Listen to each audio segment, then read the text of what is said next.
Hello everybody! Hello everybody! Shazad and Tanushree here once again, sharing our experience from our wonderful pregnancy.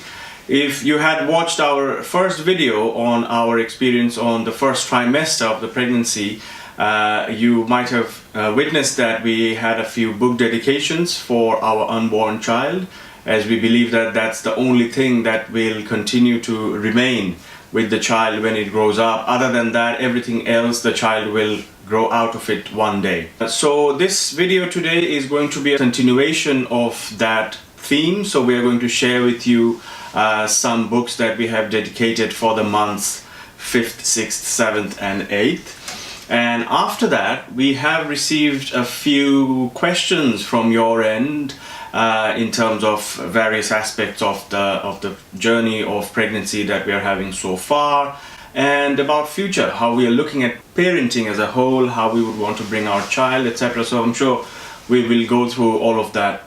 So yeah, but before all of that, let's share with you how the bump is doing, our bump Shona. So yeah, thank you for watching first of all, and I just wanted to show you how my bump look on the 8th month of the pregnancy.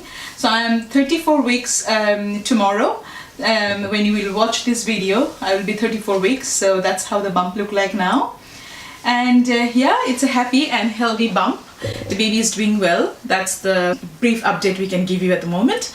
And let's just start with the book dedication first. Yeah, so there would be like two sections of this video now. So first we will have the book dedication section. We'll go through all the books that we have dedicated, and then in the second part of the video we'll share with you the questions that we have received and we'll give you some quick answers that we hope you'll find pretty interesting and useful. Yes, of course. So let's start with the book review then. Would you want to start? Yeah, okay, no problem.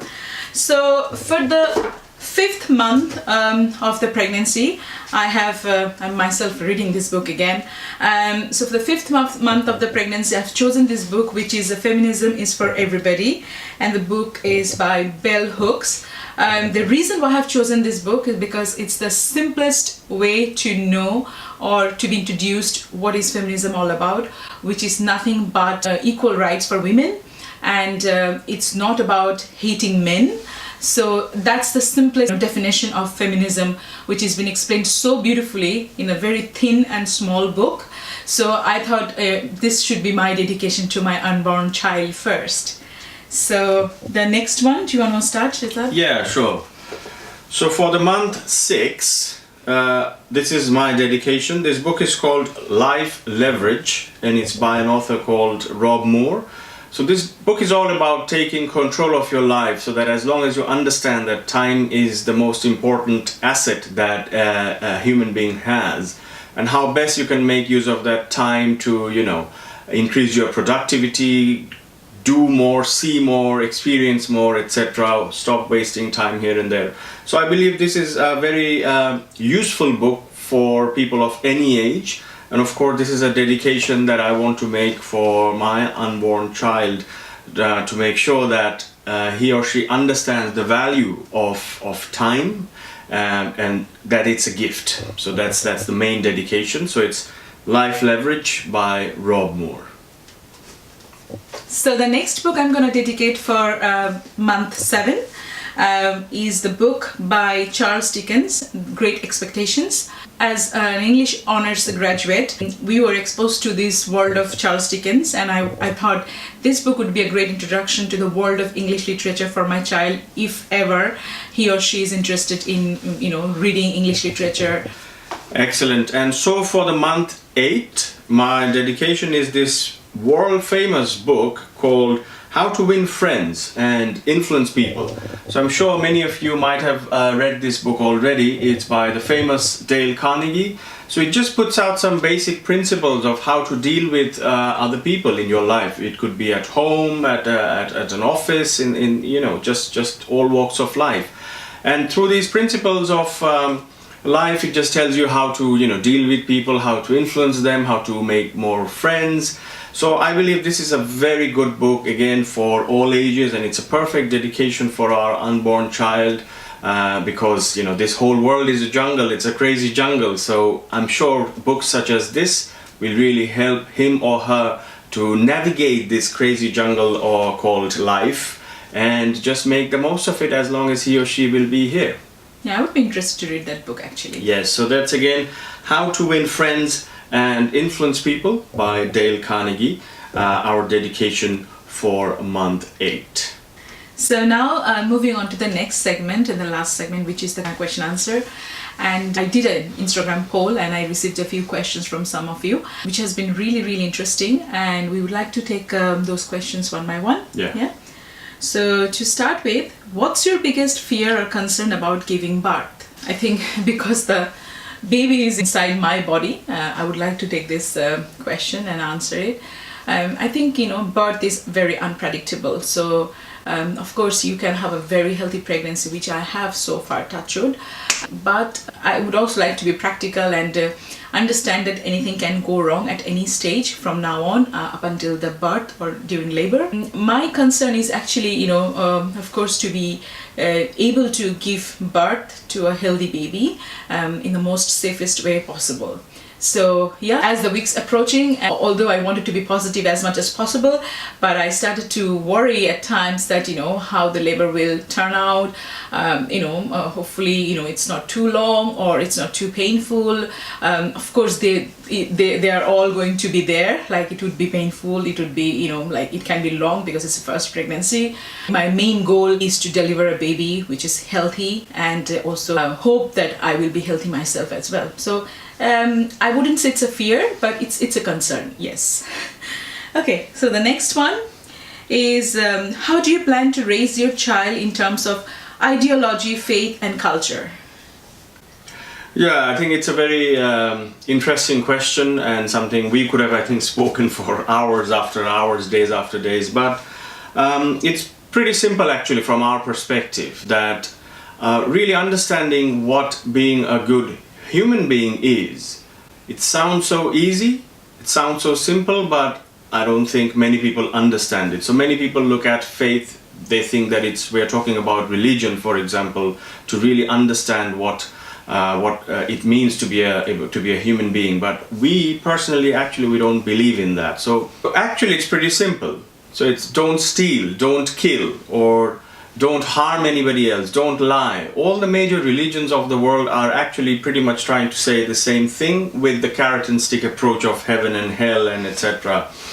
So I think installing in the child these very basics of being a human being, understanding what is right and versus what is wrong, but at the same time allowing to make mistakes. It's okay to make mistakes as long as you understand how it feels and what the problems are, and then you don't make the mistake. So I think this is what we'll try to install, that the values and the values of focus on being a human first. Yeah, exactly. We are not going to impose any religious value at all, because we ourselves are not religious, and we have our own philosophies and perspectives towards it. There is nothing wrong if you are, but it's your choice. But we have our own reasons to be who we are today. Of course, we were born to different religious background, and we were born to families who are practicing established religions. But we decided to become the way we are now, and one thing we certainly believe that children, especially when they are very small, it's really unfair to introduce religious texts to them, because most of the time, even when we were introduced to religious texts, we didn't understand anything of it. So I think it's best to leave it to them, and when they grow up after 18 or even later, when if they want to do something with it, it should be their choice. But we don't believe in just putting your child through reading all these religious texts when they're like barely 6 or 7 or even like 10 years old. So I think that's one thing, that, and another thing is like focusing on diversity, like being a global citizen, being born in a country like the UK, it's a privilege. So multiculturalism, pluralism, so these are the few principles and themes that we really want to involve in our parenthood and our upbringing of our child. Okay, so the next question is, what's your birth plan, epidural or all natural? Well, I've already shared a birth plan on my blog. I will share the link here again down below. See, the thing is, as I said earlier, the birth is unpredictable. I wouldn't know how my body is going to cope. I will try my best. I am trying my best to mentally and physically prepare myself for the birth. If push comes to shove, I need to take epidural, I would, but my aim is to go for a natural vaginal birth. I'm still working for it at the moment, mentally and physically, preparing my body for that. But you know, I'm open for other things because, as I said earlier, that the main goal of this entire pregnancy is to deliver a healthy baby. Yes. And I should have the baby in my arms, healthy, happy at the end of the term. So it really doesn't matter. I'm not obstinate that I want only this or not that. I know there are medical options available like epidural and other way of relieving your pain. If need be, you know, why not? But at the moment, of course, I will try my best to go for as natural as possible. And the next question is, will you teach your child other languages? Yes, we It's your favorite question. whatever it means, yes, we will definitely do that. We ourselves speak almost 8 to 10 languages. No, so. let me just interrupt and just say, because Shehzad always tries to play the humble card here, he speaks 6 languages like a native person. And he also knows 2 other languages, but I think he's not that fluent in terms of you know, writing and speaking. Shehzad speaks, reads and writes in 6 languages like a native person. So I think that's incredible. So you can expect something. Thank you very much, I think, for that exaggerated appreciation. No. But no, honestly, it's true that we will definitely focus on bringing our child as a multilingual person in this world, because we have always believed that languages really work as main 2 things. First, it works as a key.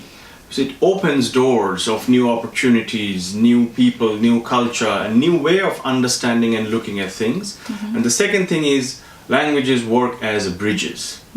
It helps you go from A to B. It really, you know, creates bridges with new people and new cultures. So it's an entirely new experience. So we have made some plans. We continue to talk about how best to do that. We have made some research online. We probably can share that in another video once the baby is born. Exactly. About how we are approaching, like for example, it requires a dedicated video. You're right. Like yes. one parent should speak only one language. Like for example, we decided that I would, because the child will stay most of the time with me for the initial few months. So I'll be speaking in English with the child, and Shehzad would be speaking in our mother tongue, which is Bengali. And you know, then we'll continue with Hindi and French and other languages because we also, you know, enjoyed our initial courtship days in Delhi, studying French at Alliance Française de Delhi. So that experience has been really, really absolutely. It's fundamental. So we will make sure that what we could not do until we were maybe 18, 19, 20. Yeah. I mean, I studied French when I was 19. Exactly. So we'll make sure that our child gets to speak in or many other languages as soon as possible. Yeah, if they're interested, we can only try our best. Okay, the next question is, how does your pregnancy affected your daily routine? Do you want to say that?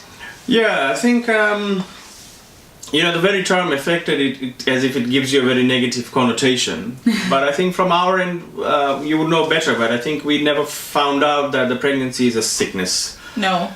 You know, even if you're normal and healthy, some of the days are a bit like you're not feeling very well, not feeling very energetic. You feel a bit fatigued at times. Exactly. So I think it's all your credit that I think the pregnancy had been pretty positive and healthy so far in terms of not affecting your daily routine. Yeah, of course we travel less, you know, which we considered a part of our daily routine. Yeah. Like at least, you know, in every quarterly we would go somewhere and travel, but this time we only traveled to 2 places since the last 8 months.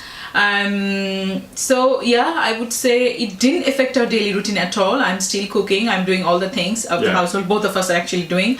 We still go out and enjoy, have a meal, you know, do outfit shoots, you know, explore new places in London, visit museums. We do all the things that we were doing before. Of course, I wasn't bungee jumping before pregnancy either, so I don't expect myself to bungee jump in the last 8 months. So I don't think, you know, it affected, other than the fact that we traveled less less this year. Yeah. So that's the only change. But that has a different reason for that, not because of the pregnancy. I mean, I could, if I wanted, I could still go to Paris tomorrow also. Yeah. My health is in that state. But it's just that we just wanted to take our time and just, enjoy this pregnancy, staying at home, making plans for the baby. So, yeah.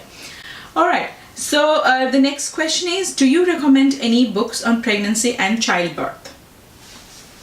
Yes, we have a very good to recommend for you. Like, this book is called The Positive Birth Book by Millie Hill, and I am like a new person after reading this book. Honestly, before pregnancy, there was so many aspects of a woman's body or how this entire birth and labor thing function. I had no idea. After reading this book, I can just, if I may say so, I'm an uncertified midwife now because I know almost everything about it. And if you have read my birth plan on the blog and a few other blog posts related to pregnancy, you would know that there is a reflection in the writing from this, highly influenced by this book, because it's so helpful. And by the way, it's not only for the expectant mother, it's for both the parents. Yes. So Shehzad is also reading it now. I finished it long ago, and Shehzad is reading it now, and it's so helpful. Not only enrich you about the different stages of labor and pregnancy, and also it will empower the birth partner, in this case Shehzad, and in most cases it's the father of the child, so it will also empower them to actually handle the situation better. Yes. So I think this is a great book. If you must read one book during your pregnancy, this should be it. We still have a few more books to recommend about parenting, but I think that we will deal after the baby is here, and we will do another vlog and share about it. Alright, the next question is, what do you do to stay fit during pregnancy? See, if you have been following me on Facebook and Instagram, you have seen that I go for pregnancy yoga classes. By the way, pregnancy yoga is quite different than the normal yoga. Pregnancy yoga is not to, be flexible or not to lose weight. Pregnancy yoga is just to make sure that you understand how to breathe during labor, and also you create space because your baby is growing, your bump is growing, and it's just pushing in your lung against, your bladder is getting smaller. So just it's all about the creating space and also learn how to breathe during labor. So that's what I've been doing since I started my second trimester. Other than that, I'm also going for a walk regularly. Of course, if your doctor gives you a green signal, you can do other things as well. Swimming is another great exercise to do. I haven't managed to do that because I'm not that great swimmer. I just only learned how to swim last January before going to Mexico. So that's water is something I'm still a bit afraid of, so I didn't want to take any chance during pregnancy. But I'm going for a walk at least 2.5 miles every day, and I'm doing pregnancy yoga classes. So these are the two things I'm mainly focusing on. Although in the first trimester, during my first appointment with the GP, she told me continue going to the gym, which I was a member of before. I don't know, in my mind I just felt that no, it's just my first pregnancy, I don't want to take any chances. I just want to just give some time to my body, because what if I make a mistake while taking any weights and you end up having a miscarriage? So you don't want to go through that kind of experience, right, for your first pregnancy. So it was my call. Although my GP said, looking at my health and overall condition, she said continue doing what you are doing. But it's just me who decided to discontinue my gym membership and hold it for 1 year, and then do other form of exercises which probably is not as dangerous or might be safer and still keeps me active. So these are the two things I'm doing. That's it. Okay. The next question is, any regrets since getting pregnant? Well, I think as we covered it in one of the other questions, that we had been traveling a bit less this year, but it's obviously for some specific reasons. But I don't think it's a regret. It's part of the game, and we are sure that we will get back to our rhythm as soon as the baby is here, healthy and happy, and we'll do whatever we have to do. No regret, because exactly. And another thing you could say is, what about the regret of just being on the two of us? Well, to some extent maybe, but again, 2 will become 3. I think the joy and happiness is more than any kind of regret of losing out on being just a couple. I think we had our time, as you can see. Yeah. This March is going to be 11th year of our marriage. And then we also had a courtship for 8 years before our marriage. So, I mean, it's been now 19 years. We know each other. We have been, together. So I think it's a good time actually to have someone that we are creating in our life. So no regret, because it's a conscious choice that we made. Yeah. We wanted to be parent now, so it's a conscious choice. So there is no regret. So the next question is, what prenatal vitamins and other supplements have you taken during your pregnancy? Well, on my first appointment with my local GP, she suggested I take Pregnacare. I think this is the most common multivitamin tablets prescribed to all the pregnant women here in the UK. So I would suggest you should talk to your midwife or your doctor. Just don't listen to me, because these are the things that you should always speak to an expert or your caregiver. I was told to take this, so I have been taking this since my first appointment with the midwife and GP. It's the most common multivitamins suggested for pregnancy here in the UK at least. So the next question is, what cream or lotion did you use for your belly? Well, I think what you're trying to know is that what kind of lotion or cream I'm using to prevent stretch mark, if that's what you meant when you asked this question. By the way, let me just tell you first that stretch marks are genetical. If you have your mother or your sister having stretch marks during their pregnancy or after the childbirth, it's high chance that you might have it as well, because it's genetical and there is nothing that can prevent that. However, what you can do is to keep your belly moisturized from the very beginning of your pregnancy if you wish to. This is just to keep the belly looking healthy and happy. So I have been using this oil called Bio Oil. By the way, none of the products, books and everything that we are discussing here are sponsored. I bought it with my own money, by my own choice, and because I did some research, and I always had Bio Oil at home because they're very good for, like, if you get a burn, because I cook all the time, so if you get a burn or something, if you continuously use Bio Oil, it just fades with time. So and also it smells so great, so I thought I would use this. Another thing I also use is the cocoa butter. It's the lotion that I use actually for my entire body, but Bio Oil, I really enjoyed using it. I'm using now twice a day. Initially, from the first day of the pregnancy, when I came to know when there was no bump at all, I still used it. I don't have any stretch marks so far, but because my mom has it, there is a high chance that I might have it after the birth of the baby, and I'm okay with it, because there are certain things you need to be mentally prepared for when you are pregnant, and I am mindful about it, and I'm okay with it even if I have it later on. I mean, many of you have actually commented on my naked bum pictures on Instagram that how come you don't have stretch marks. I don't have it now, but I might have it in future. So I don't think you should be mourning about it if you have it. So you just have to enjoy it, because these are the tiger stripes that you have earned, along with your baby. So yeah, I think that's the best way to look at it. Okay, so the next question is, did you experience any emotional changes? Yes, of course. I think one of the things that we might have experienced, we can say or share, is that it definitely brought us together. It's true. So that whole emotion of togetherness has increased. It's not true that before pregnancy you didn't have it. We did not have any, but it is true that the moment we learned that we are pregnant, it certainly increased the feeling of togetherness. The second emotion, I think we would say that it has changed, is patience.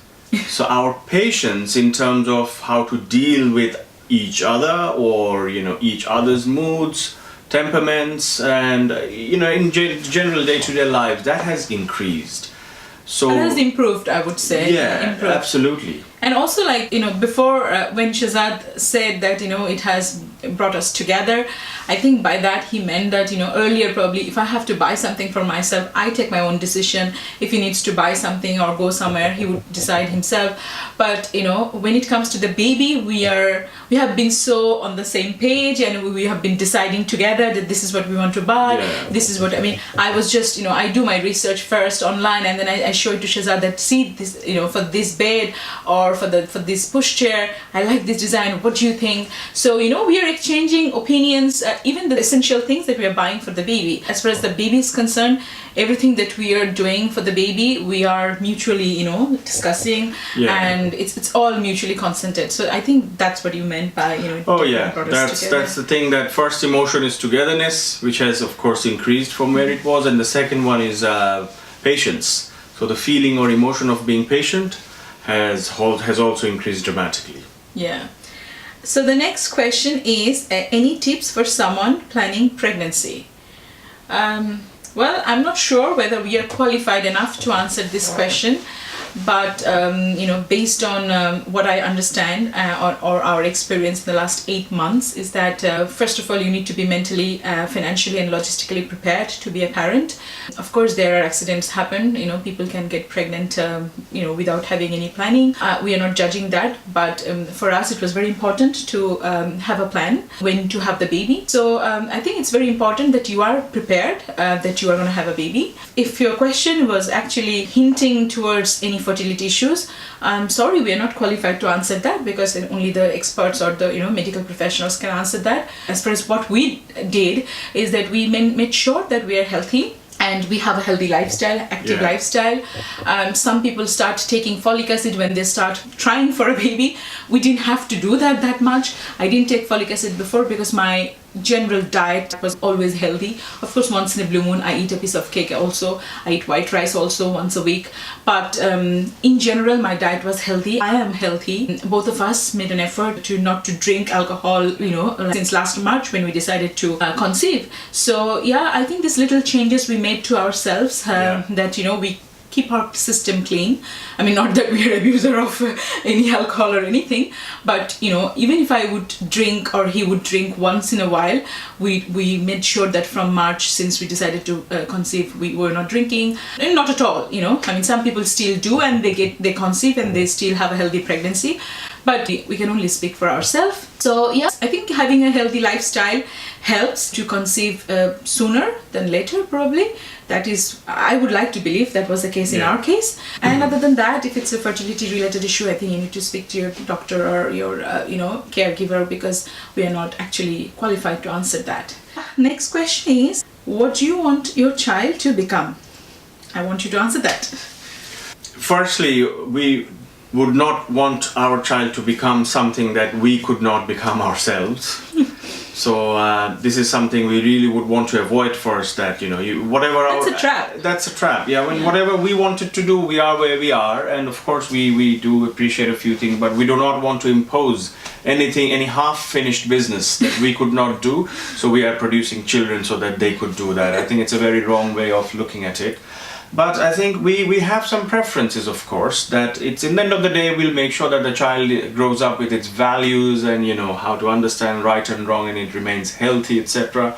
And then we will try to expose it to perhaps a lot of sports. Performing arts. So sports could be, like cricket, football, cricket and tennis, whatever it could be. Or performing arts, which we ourselves really appreciate. We enjoy watching sports and performing arts like music and dance and music, movies, acting. We really love movies. Exactly. Both. So yeah, I mean, we would try to expose the child to all these things, but in the end of the day, it should be the child's choice and interest, what he or she wants to become, and they should become what they want to become. Even if the child wants to become a hairstylist, be it so. If the child wants to become a nuclear scientist, be it so. But we are not going to be, we consider ourselves overtly educated in any ways. It's not also necessary for people to run after attaining degrees after degrees, because we did it ourselves and we saw that how much value it adds in the end of the day. Of course, education is important, but attaining degrees after degrees is not important to have a quality life and to have values in your life. So yeah, the child should become what he or she wants to become. Exactly. So the next question is, are you going to be public or keep it private with baby's day-to-day life or sharing photos, etc. on social media? No, I think we would definitely become public. And as you can see, we are already sharing fine details of our journey of pregnancy as well. So we'll try to make sure that we'll strike a fine balance between being real time and really being prepared and then presenting it. At the same time, we have taken some steps to make sure that our child becomes a digital citizen from the day zero, in fact.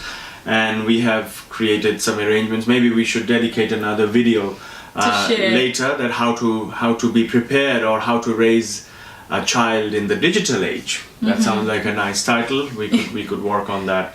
So yes, we will share the bits and pieces of our child's journey along with us publicly.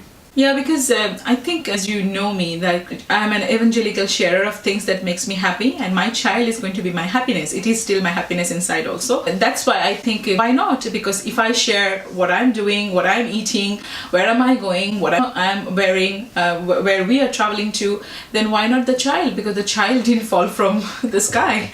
So the child is an extension of our life. So of course we would like to share, and why not? The child is going to be mini fashion influencer on Instagram. We have already created an email ID for the baby. We have already created a secret Instagram account. Shehzad bought a domain name for the baby's future website. So why not? And the last question we have here is, what point of time you realize you want a baby since you have been married for so long? Yeah, I think we had been married for now 11 years, and we had known each other even 10 years before we got married. So it's there. Not having a baby by accident is something I think we agreed very early consciously on. Very consciously, that we should not have a baby just because of an accident. That unprotected sex. Simple as that. So we wanted to do a few other things, such as focus on our respective careers, get some essential travelings done, because these are the things, as long as your knees are supporting you, you should get done before that, before you are, more burdened with. Not that we are not going to travel. Oh, absolutely. Yeah. We'll continue. So we took our time. But at the same time, you can imagine that age is something that it's just a number, but still it's biology, and there is a certain borderline by which you have to do stuff to create stuff. So we decided at that point that, okay, from the perspective of our body, this is a good time to, as they say, pull the trigger. So we decided to pull the trigger until towards the last stage that, okay, I think we are now mentally, financially, physically, we are ready, and if we don't do it now, if we delay it further, it will be only, the odds would be against us, physically speaking only. Biologically speaking. Biologically speaking. So that's why we decided that sometime last year, beginning of last year, that okay, let's give it a shot, and fingers crossed, so far we have been having a healthy journey, and we are looking forward to a healthy finish as well. Exactly. And I think, it's when you want to have it. We never felt that pressure because we've been married for so long. Society would like to put pressure on you. People from your family, relatives, everybody would make comments. We have heard all of it, but we just, ignored it because we know what is best for us, our lifestyle. We are economic immigrants to the UK. It's been 11 years we are here. When I first came here, I was a postgraduate research student. Shehzad just started his career. So we wanted to focus on our individual career and do something with our own life, enjoy our own life, travel, see the world, explore the world, understand the world, mix with different kind of people, eat different food, basically enjoy your life to the fullest, and which we did. I'm not saying we will stop doing all these things from now on because we have decided to have a child. A child should not stop you living your life. The child should adjust to your lifestyle rather. Yeah. So, but then we also thought that this is also a phase of our life where we can actually accommodate and have a child, and also make some adjustment for the sake of the child. So we just decided, that's how it is. So that's it. Anything else you'd like to add? No, I think as we said in the beginning, that this video is a continuation of what we have been talking about. So we had in the first section the book review, so we shared with you the 4 books that we have had. Then we just responded to a few questions that you have asked us, and as we just gave some hints that in the future we'll definitely have more videos, you know. Because I still have a lot of questions. Yeah. But I thought, you know, if we are going to answer all the questions today, this video is going to be very, very long. So just to avoid that, I thought, you know, let's just save those questions for the third trimester question answer, which we are already in. But I think we are going to film another vlog by the end of this month. Yeah. And make sure that that goes live before we go and get into labor. So yeah, we will answer the rest of the questions. Don't feel disheartened that your answer was not taken. So that's about it. Thank you again for watching, and wish us luck to sail through the last leg of this pregnancy, which has been fantastic so far. Really, really great. We can't be more thankful and grateful. So yeah. So if you have any more questions or comments, so feel free to post it below here, and we'll try to get back to you. Yeah. Thanks again for watching. We'll speak soon. One last thing I want to add here is that this is for the unborn child. Shona, when you will watch this video, you should know that your ma and daddy are eagerly waiting for you, and we love you so much. And bye bye.